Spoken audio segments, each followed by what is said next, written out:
we were given a signal of size, say capital N number of samples, and we wanted to downsample it or reduce the size of the signal length.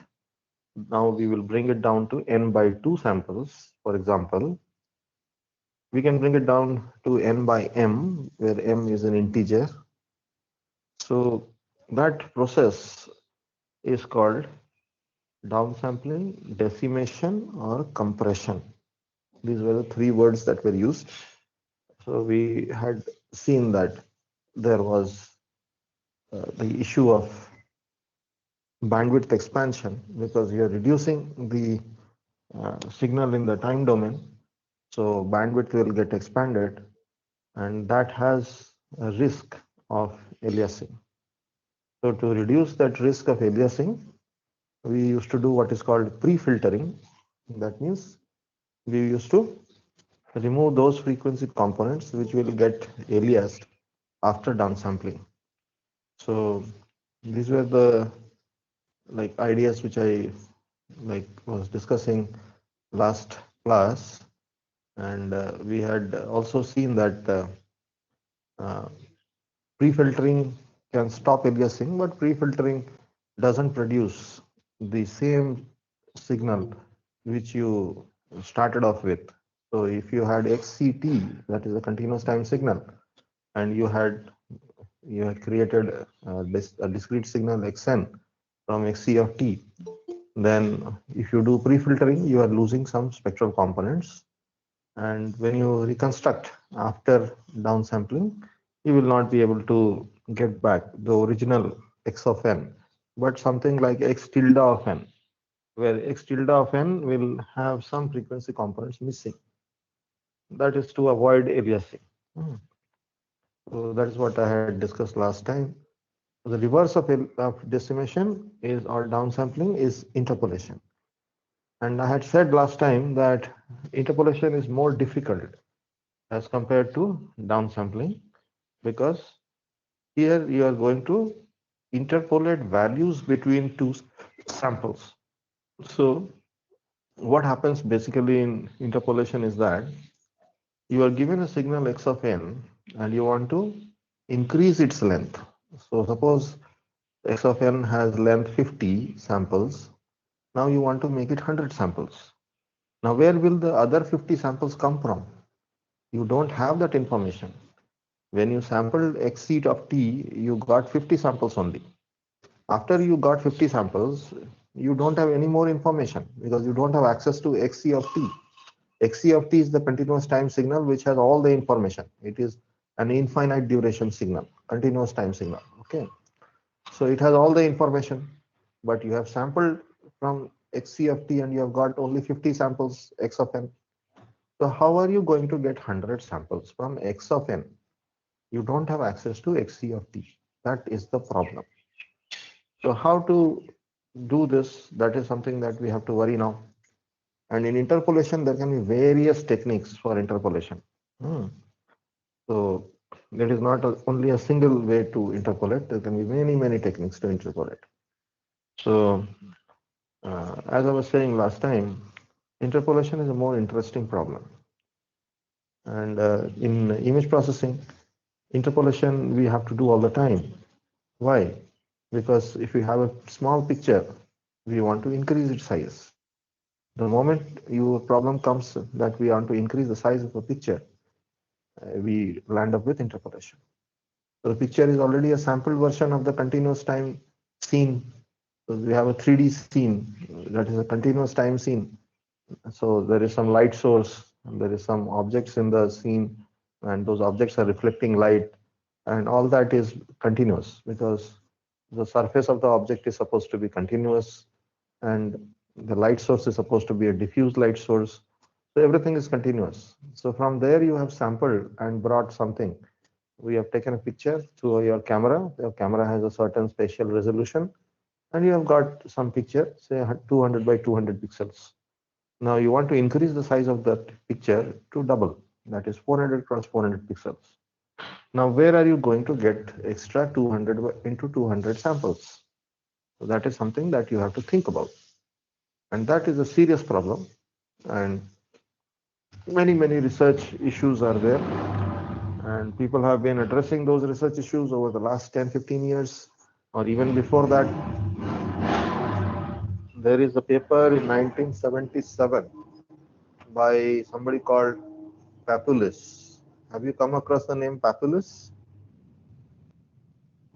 Anyone knows a textbook written by Papulis? Anyone? I heard the name. Yeah. So the same person has written a paper in 1977 where he talks about reconstructing the original signal from undersampled signals. Okay.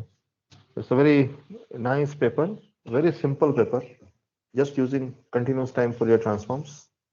So he talks about the criteria for recovering back the original signal from undersampled signals. So as I was saying last time, there is a domain of image processing called image super resolution. So super resolution, interpolation, they are all kind of linked up because they aim at recovering the higher resolution signal given a low resolution image. Okay. So if you are given a 200 cross 200 image, how to get a 400 cross 400 or 600 cross 600 or 800 cross 800 image? So those are challenging, difficult problems. Researchers, they crack their heads on those problems and they write papers. So that's how like this area is. So with this introduction, let me go into the slide so that we can start today. So all of you can see this. So increasing the sampling rate by an integer factor. So consider a signal x of n whose sampling rate we wish to increase by a factor of L. So if we consider an underlying continuous time signal xc of t, the objective is to obtain samples xin, x interpolated, xin equal to xcn t prime, where t prime is equal to t by L. Okay, so L is an integer. So you are dividing t by L and you are getting t prime. So from the sequence of samples x of n, you want to get xin. That is the problem. So you are given already xn and you want to get xin from xn by changing the sampling rate. So already xn was obtained with the sampling time period t. Now you want to change it to t prime and you want to resample x of n to get xin. That is the problem. So if you analyze these two equations, you can write this equation. That is xin is equal to xn by L. If you do xn by L, you are expanding in the time domain. Earlier you were decimating in the time domain. That means you are downsampling in the time domain. You are reducing the number of samples in the time domain. So you were throwing away some samples.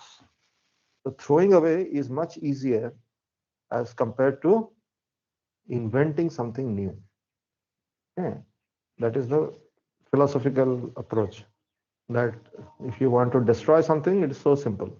But you want to construct something new, it is difficult.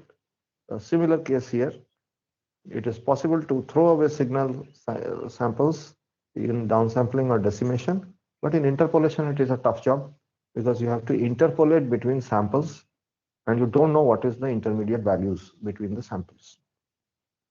So xin is equal to x of n by L. So you can imagine that there is a 4-point signal. So it has only 4 points, x0, x1, x2, x3. That is x of n. Now I want to increase it to 8-point signal. So what will happen? Between x0 and x1, I will need to bring in a value. So that value can be x0 plus x1 divided by 2. That is the easiest way to do it. That is called linear interpolation. We'll look at it today, linear interpolation. But there can be much more difficult functions which can be fitted to the values between x0 and x1, much more complex functions, nonlinear functions that can be fitted to x0 and x1 to estimate, or rather x0 and x2 now, to estimate the value as at x1 in xin. Okay, xin is the 8-point signal. You have expanded that 4-point signal into an 8-point signal. So earlier in x of n, you had x0, x1, x2, x3. Now in that 8-point signal xin, you will have x0, x2, x4, x6, like that. Okay. So you see, like you are missing 1 samples. So the value at x1 will be 0 because you don't have that sample in x of n. Now you are going to interpolate between x0 and x2 what is x1. That is the problem of interpolation, or what is also called expander, or upsampling. So you are increasing the sampling rate. That is, you are now thinking that you are trying to sample at a faster rate t prime from the original signal xc of t to get xi of n. But you don't have xc of t, you only have x of n. So given x of n, how do you get xi of n? That is the problem. I hope I'm clear. I've tried to give you examples. I hope I am clear. If anybody has a doubt, you can ask me at this stage.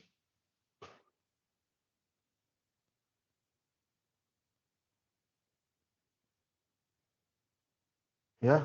Yes, yes. So shall I go ahead? Okay. So this is your block diagram of a sampling rate expander. So why is it called sampling rate expander? That means you are now sampling xc of t to get an 8-point signal. So 8-point signal, how will you get? If you increase the sampling rate, if you sample much more closely as compared to a 4-point signal. A 4-point signal will have more gap between its samples, but an 8-point signal which will have lesser gap, half the gap between the previous two samples. So that is the idea of sampling rate expander or sampling rate upsampling. So here what happens is, initially you have x of n, you don't have xc of t, okay, you only have x of n. So you are going to first increase the sampling, or you are going to upsample this x of n to get hold of xe of n. So xe of n will be having a sampling period t prime equal to t by l, and then you are going to do interpolation here. So this interpolation is done with a low pass filter with gain L, cutoff pi by L. We'll understand why all these things are there. So this interpolation is happening here using a low pass filter, and it is very difficult to build an ideal low pass filter. So we'll go for some approximation, and you will finally land up with an interpolated signal xi of n here at the output, where the time period or the sampling period t prime will be equal to t by L. So that means you have increased the, see, L is a integer, t by L is a smaller number as compared to t. Is it not? Suppose your t was say 20, and you have kept L as 2. So t by L is 10. So if your time period decreases, your sampling rate increases. It becomes double. So you have increased the sampling, you have decreased the sampling period, t prime equal to t by L, or you have increased the sampling rate. So the sampling rate has increased by a factor of L. So this is the block diagram of a system for obtaining xi of n from xn using only discrete time processing.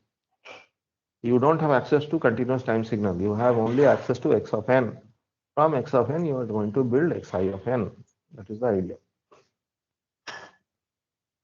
So this guy is called the sampling rate expander, or simply an expander, and its output is xc of n is equal to x of n by L.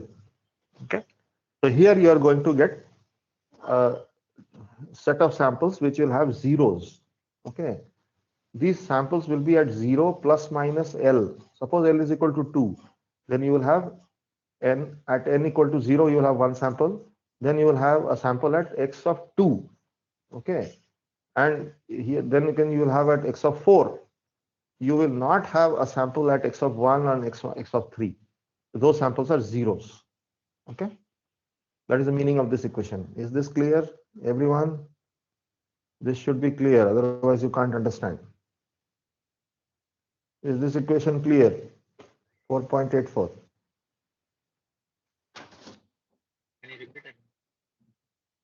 Yeah. Suppose you have a signal x of n and you want to get x of n by 2. So as I was giving an example of a 4-point signal, you are given x0, x1, x2, x3. Correct? So you have 4 samples. Now you want to construct xe of n from x of n by decreasing the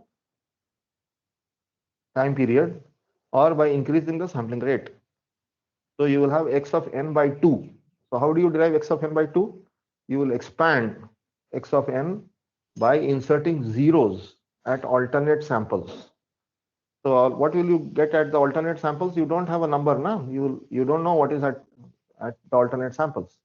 So you will get a sample at 0. Then you will have a sample at plus minus L, that is plus minus 2.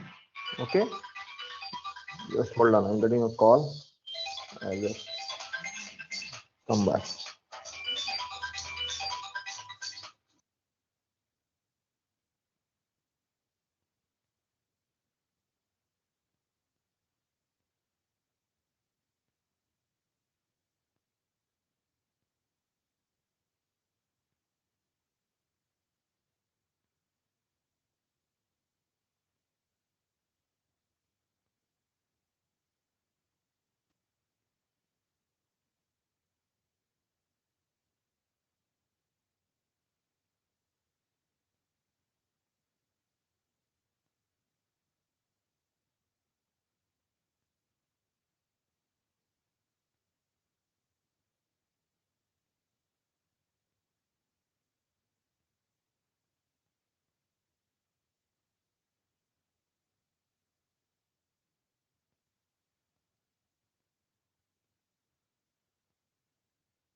Yeah. So as I was explaining, so from a 4-point signal, you are deriving an 8-point signal, and you have zeros at the alternate samples. So you only have at x0, x plus minus 2, x plus minus 4, like that. And at x1 and x3, you don't have a sample. That sample value is 0. So this is the expanded signal. And then we will pass this expanded signal into a interpolator, which is a low pass filter. We'll see why a low pass filter is an interpolator. And that interpolator is going to get us xi of n, where we will try to fill the values where they were 0 magnitude. So we'll try to fill the alternate samples by using the values at the preceding and the successive samples. Okay, so we'll try to find out the value at x of 1, x of 3, like that. By using x of 0 and x of 2, we'll find the value at x of 1. And similarly, we'll try to find the value of x of 3 by using the value at x of 2 and x of 4. Okay. So now I can write xe of n as xk into delta of n minus kl. Okay. So this should be clear to you by using this expression. This is written in a simplified way in a single equation, x of k into delta of n minus kl.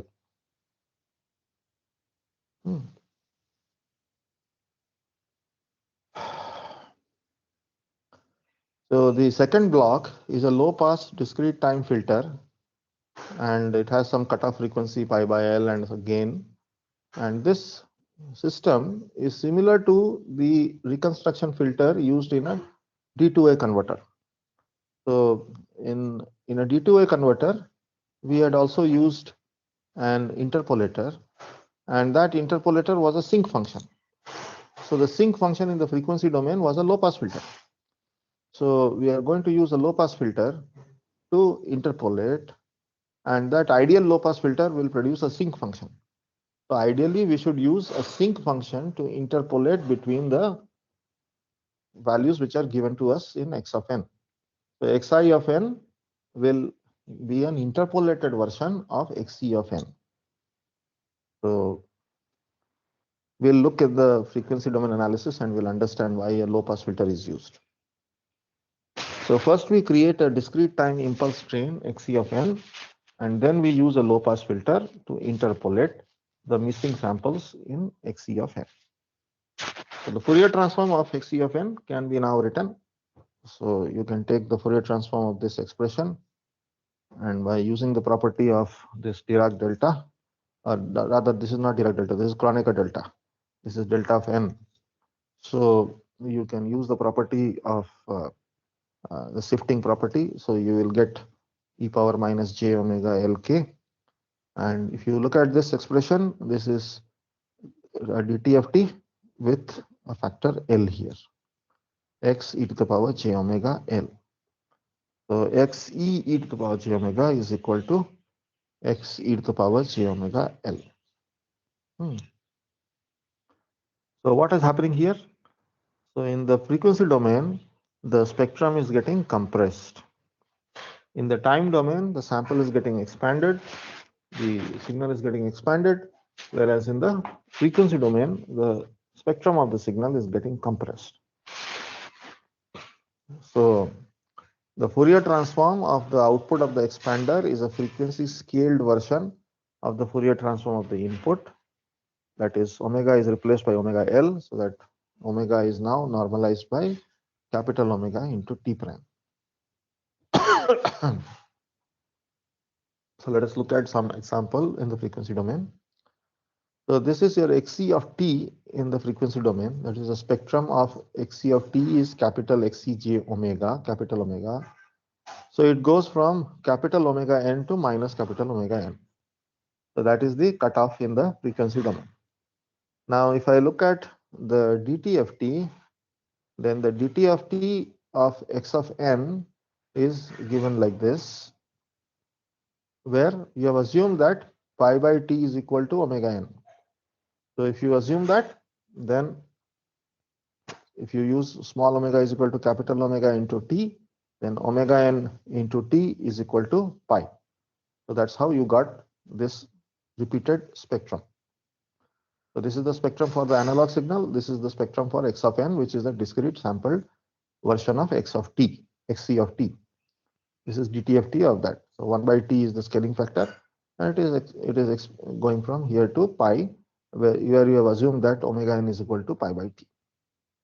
Okay. So now what happens when you upsample the signal? So you've got x of n. X of n has the dt of t in this plot B. Now you upsampled x of n. That means you produce something like x of n by 2.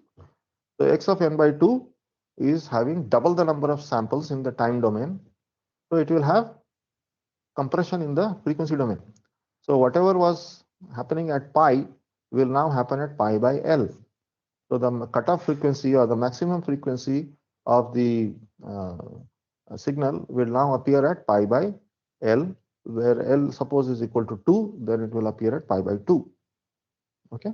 So this is the DTFT of x of En. Okay. So this is capital X e to the power j omega, which is equal to capital X e to the power j omega L. So you are getting a compression in the frequency domain. This is clear. Yes. So earlier you had x of n, which was extending from 0 to pi, and it was a repeated spectra. Now you have x e to the power j omega, which is a compressed spectra. So you see there is an extra spectrum appearing here. Can you see my cursor? Yes. Can you see my cursor? There is a 2 pi by L. That is supposed to be removed. That is not there in the original in the original signal. This guy has to be removed because your original signal was having spectrum centered at 2 pi and 0, and similarly plus minus 2 and pi. So you are getting an extra spectrum here due to what is called upsampling, and this has to be removed by using a low pass filter. So the low pass filter, the action comes here. So what will the low pass filter do? It will have a spectrum like this. So it is 0 from pi by L to this point. Okay, so it removes this extra spectrum. Okay, you are able to understand this part? Yes, sir. So this is the job of the interpolation filter.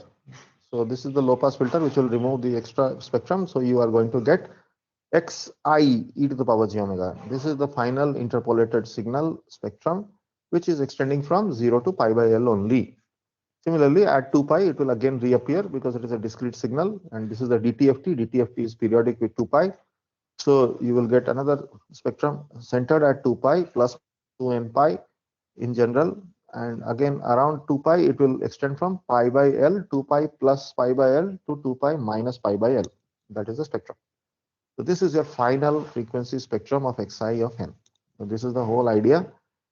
So you can read the theory and you can understand. So whatever I've written in the slide, you can slowly go through it. So we have also taken care of the gain factor here.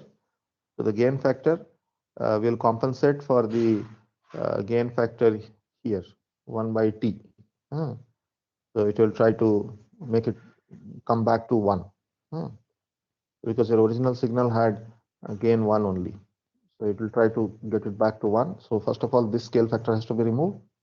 And then this guy has a scaling of L. So what will be the gain factor? Final gain factor will be L by T.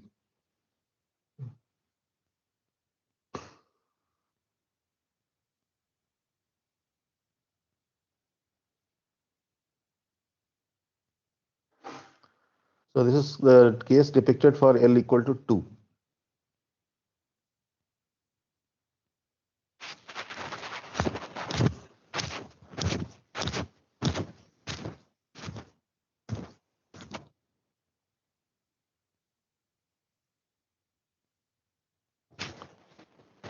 Okay, I think this is clear.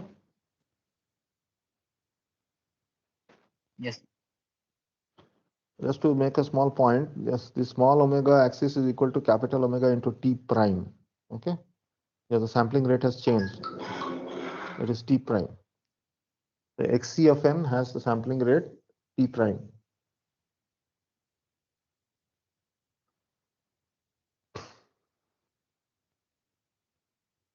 Okay, so we have the low pass filter, which is doing the job of the interpolation, because in a D2A converter also you have a low pass filter, and that takes care of the interpolation. And we have studied already like how to reconstruct back the original signal xc of t from its samples. We have studied the Whittaker-Shannon reconstruction formula. So that was using sinc functions. So the same thing will happen now.